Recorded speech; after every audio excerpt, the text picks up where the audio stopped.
নমস্কার বন্ধুরা, welcome to স্পটক। তো বন্ধুরা, এই ভিডিওতে আমরা কথা বলবো ইন্ডিয়া বনাম পাকিস্তান ম্যাচ নিয়ে। চ্যাম্পিয়ন্স ট্রফির প্রথম ম্যাচে বাংলাদেশকে উড়িয়ে দেওয়ার পরে এবার টিম ইন্ডিয়া মুখোমুখি পাকিস্তানের। 23 তারিখ রবিবার দুবাই ইন্টারন্যাশনাল স্টেডিয়ামে দুপুর 2:30 থেকে খেলা শুরু হতে চলেছে, মানে ঠিক কাল দুপুরেই। তো এই ম্যাচটা ভীষণ গুরুত্বপূর্ণ হতে চলেছে দুটি টিমের জন্যই। নর্মালি ভারত পাকিস্তান ম্যাচ নিয়ে একটা হাই ভোল্টেজ ম্যাচ থাকে, পরিবেশ গরমাগরম থাকেই। এই ম্যাচটি জিতলে কিন্তু অ্যাকচুয়ালি টিম ইন্ডিয়া কিন্তু সেমিফাইনাল টিকিটটাও জিতে নেবে, আর পাকিস্তান হারলে টুর্নামেন্ট থেকে ছিটকে যাবে। সেক্ষেত্রে পাকিস্তানের দিক থেকে এটা মরণ ম্যাচ হতে চলেছে দুবাইয়ের মাঠে। তো ইন্ডিয়া অবশ্যই এই ম্যাচটা জিততে চাইবে সেমিফাইনালে যাওয়ার জন্য, কেননা এর পরের ম্যাচ রয়েছে গ্রুপের লাস্ট ম্যাচ নিউজিল্যান্ডের সাথে। সেক্ষেত্রে নিউজিল্যান্ড ম্যাচের ভাগ্য কোন দিকে ঘুরবে তার কোনো কিনারা থাকবে না, কেননা টিম নিউজিল্যান্ড খুবই শক্তিশালী এমনিতেই। তাই ইন্ডিয়া পাকিস্তানের বিরুদ্ধে জিতে ম্যাচটি শেষ করতে যাবে। তো দুবাইয়ে বাংলাদেশের বিরুদ্ধে যেটা দেখলাম, তাতে অবশ্য পাকিস্তান ম্যাচে ইন্ডিয়ার কোনো অসুবিধা হবে হওয়ার কথা নয়। তারপরে এই খেলাটার নাম ক্রিকেট, রঙ্গমঞ্চে এই খেলার অঘটন ঘটতে পারে। তো দুটো টিম নিয়ে আমরা অ্যানালাইসিস করব, আর ইন্ডিয়া টিমে কোনো চেঞ্জ হতে পারে কি না, কারা মেন কি প্লেয়ার হতে যাচ্ছে এই ম্যাচে। উল্টো দিকে পাকিস্তানে কোন কোন পজিশনে শক্তিশালী পাকিস্তান টিম, তারা কোন কোন দিকে ভয়ঙ্কর হতে পারে, কোনটা তাদের দুর্বলতা, এটা নিয়ে একটু আলোচনা করব। একটা ডিটেলস ম্যাচ রিভিউ হতে চলেছে, তার সাথে প্লেইং 11ও আমরা আলোচনা করব লাস্ট পর্যন্ত। তাই ভিডিওটি দেখতে থাকো। আমাদের চ্যানেলে প্রথমবারের মতো এসে থাকলে চ্যানেলটি সাবস্ক্রাইব করে তার পেজের বেল আইকনটি প্রেস করে দিও। পাকিস্তান তাদের নিজের ঘরের মাঠে টুর্নামেন্ট খেলছে। দীর্ঘ 29 বছর পর পাকিস্তানে কোনো আইসিসি টুর্নামেন্ট হচ্ছে, তার উপরে নিউজিল্যান্ডের বিপক্ষে নিজেদের ঘরের মাঠে হেরে খুবই চাপে রয়েছে কিন্তু পাকিস্তান এই টিম। এই ম্যাচ হারা মানে টোটাল বিদায় হতে হবে টুর্নামেন্ট থেকে। আর এই পাকিস্তান টিমে কিন্তু অনেকগুলো দুর্বলতা দেখা যাচ্ছে, আর এই দুর্বলতা নিয়ে কথা বলতে গেলে প্রথমে পাকিস্তানের ওপেনিং জুটিকে নিয়ে কথা বলতে হয়। ফখর জামান রুল আউট হয়ে যাওয়ার পরে এটা কিন্তু ইন্ডিয়ার জন্য কি বড় অ্যাডভান্টেজ।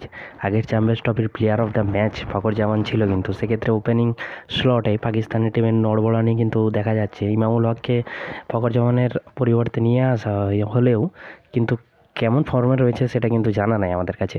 আগে যখন ইমামকে দেখেছিলাম সেখানে কিন্তু ততটা অ্যাগ্রেসিভ ব্যাটসম্যান ছিল না। সুতরাং পাকিস্তানের ওপেনাররা কতটা ভালো স্টার্ট দেবে এটা একটা প্রশ্ন থাকছে।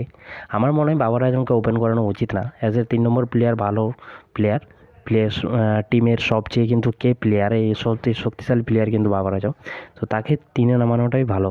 আর হ্যাঁ, ওপেনিংয়ে ইমামের সাথে উসমান খান বা সাউথ শাকিলকে ওপেন করানো উচিত।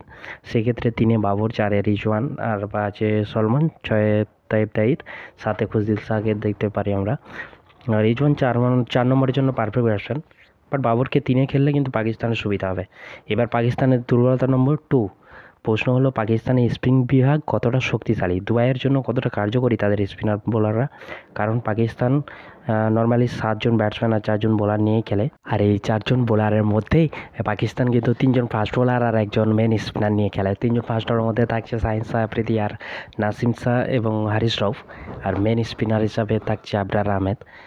তো 5 নম্বর পজিশনে 5 নম্বর ফিফথ বোলার হিসাবে কাজটা কিন্তু করেছে সালমান আলী আকা আর খুশদিল শাহ, 2 অলরাউন্ডার। তো এদের স্পিন কতটা কার্যকরী হবে দুয়ের পিচে সেটা নিয়ে আমরা বলতে পারবো না, জানি না।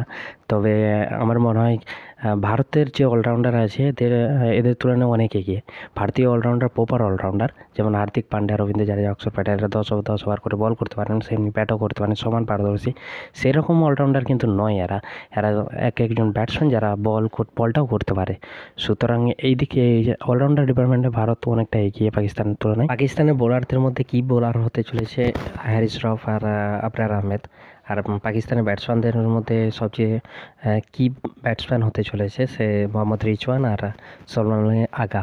আর ভারতীয় বোলারদের মধ্যে সবচেয়ে কি বোলার হতে চলেছে কুলদীপ যাদব এবং মোহাম্মদ সামি। আর ব্যাটসম্যানদের মধ্যে হার্দিক পান্ডিয়া, শ্রেয়াস আয়ার, শুভমান গিল, রোহিত শর্মা, এরা কিন্তু কি ফ্যাক্টর হতে চলেছে ভারতের জন্য। তো এই হলো ভারত পাকিস্তান ম্যাচের প্রিভিউ। তো ভিডিওটি ভালো লেগে থাকলে একটা লাইক করে দিও, আর আমাদের চ্যানেলে প্রথমবারের মতো এসে থাকলে চ্যানেলটিকে সাবস্ক্রাইব করে পাশের বেল আইকনটি প্রেস করে আমাদের পাশে থেকো।